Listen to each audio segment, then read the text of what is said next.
E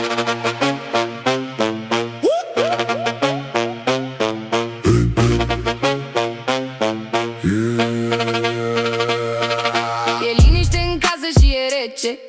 Mă uit la ceas cum timpul greu mai trece. Ți-am pus un blit la masă din obișnuință, să te întorci e singura mea dorință. Stau la fereastră și privesc în drum. N-ai apărut nici ieri și nici acum. Mă doare pieptul, mamă, de atâta muncă.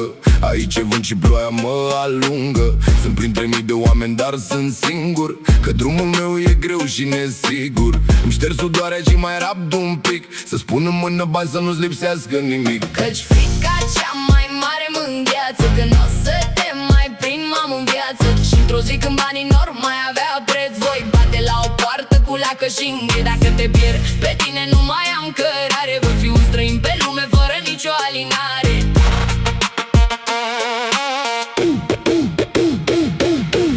Aș da toți banii de pe lumea asta, să nu mai porți prin țări străine traista.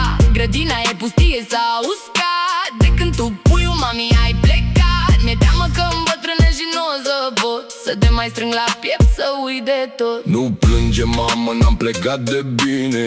Mă sfârși că nu sunt lângă tine, dar m-am săturat să văd cum n-avem pâine și cum ne temem toți de ziua care vine. Strâng din dinți și înghit amarul printre străini, să-ți clădesc o casă fără mărăcini. Căci frica cea mai mare mă îngheață, că n-o să te mai prind, mamă, în viață. Și într-o zi când banii n-or mai avea preț, voi bate la o poartă cu lacă și înghe. Dacă te pierd pe tine nu mai am cărare, voi fi un străin pe lume fără nicio alinare.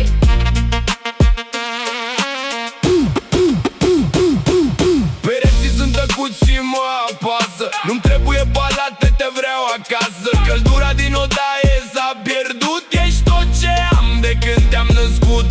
Mă rog la Domnul seară de seară, să văd cum intri pe poartă într-o vară. Mai am un pic măicuță, mai am de tras, chiar dacă inima mi-e plină de necaz. Iau autobuzul și privesc spre zare, mi-e dor de casa noastră, de acea floare.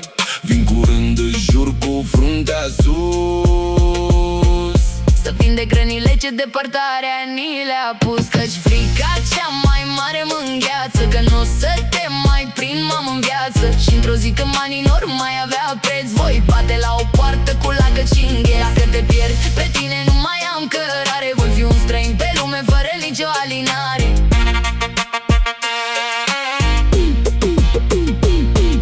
Vă rog frumos să mă ascultați și aceste cuvinte să nu le ignorați.